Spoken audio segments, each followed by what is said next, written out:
శ్రీరామ్ జై భవానీ జై శివాజీ. గత 50 ఏళ్లుగా ఇది అనంతపురం పట్టణంలో ఉన్నటువంటి గత 50 సంవత్సరాల నుంచి పూజ చేస్తున్నటువంటి అమ్మవారి దేవాలయం మైసూరు నరిగమ్మవారి దేవాలయం.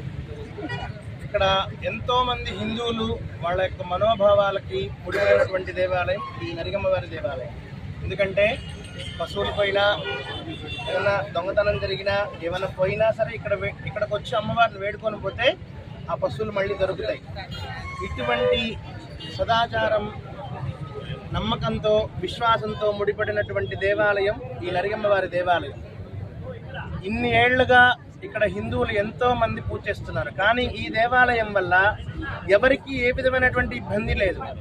కార్లు, బస్సులు, లారీలు వెళ్ళడానికి యాక్సెస్ ఉంది, వెళ్ళడానికి మార్గం ఉంది, రావడానికి మార్గం ఉంది. కానీ మధ్యలో అమ్మవారి దేవాలయం ఉంది.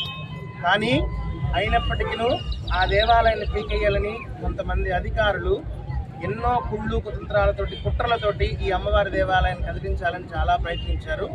గతంలో మనం చూసాం, ఇదే దేవాలయాన్ని పడగొట్టాలని అధికారులు జేసీబీ తీసుకొస్తే వాడిని పాము కరిచింది. మీకు అందరికీ తెలుసు. వాడు హాస్పిటల్కి వెళ్లే లోపే వాడి ప్రాణం పోయింది. అది మర్చిపోయి అధికారులు మళ్ళా అదే పదే తప్పు చేస్తున్నారు. అమ్మవారి జోలికి రాకూడదు, అమ్మవారి జోలికి వస్తే వాళ్ళకి తగిన శాస్త్రి జరుగుతుంది. నిన్నటి రోజులు చూసాం, మన హిందువులందరూ చేతికి గాజులు వేసుకొని కూర్చున్నామా? లేదు. అధికారులు వచ్చి దేవాలయాన్ని గట్టిగా పీకేస్తుంటే మనమందరం కళ్ళ కట్టుకొని గట్టిగా చూస్తున్నాం. సిగ్గుండాలి మనకు కొంచెమన్నా, గుర్తుందా మనకేమన్నా? మన హిందువులమే కదా, కడుపుకు అన్నమే తింటున్నాం కదా.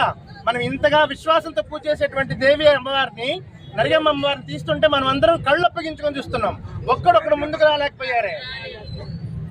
కానీ చివరి సమయంలో ఆర్ఎస్ఎస్ వాళ్ళు కానీ, బీజేపీ వాళ్ళు కానీ, విశ్వ హిందూ పరిషత్ వాళ్ళు కానీ, హిందూ జనజాగృతి కానీ, హిందువులు భక్తులు, దాంతో పాటుగా హిజ్రాలు హిందువులు అయ్యారు. కానీ హిందువులు హిజ్రాలు అవుతున్నాం. గుర్తుండాలి కొంచెమన్నా మనకి. ఇప్పటికైనా కళ్ళు తెరవకపోతే, మనం జాగృతం కాకపోతే మన జాతిని నాశనం చేయడానికి అధికారులే కాదు, ఇంకా కొన్ని వ్యవస్థలు కూడా దీని వెనకున్నాయి. కానీ ఇక్కడి నుంచి ఈ దేవాలయాన్ని కదిలించే ప్రసక్తే లేదు. ఎవరన్నా ఏమైనా ఎక్కడి నుంచి అధికారులు వచ్చినా సరే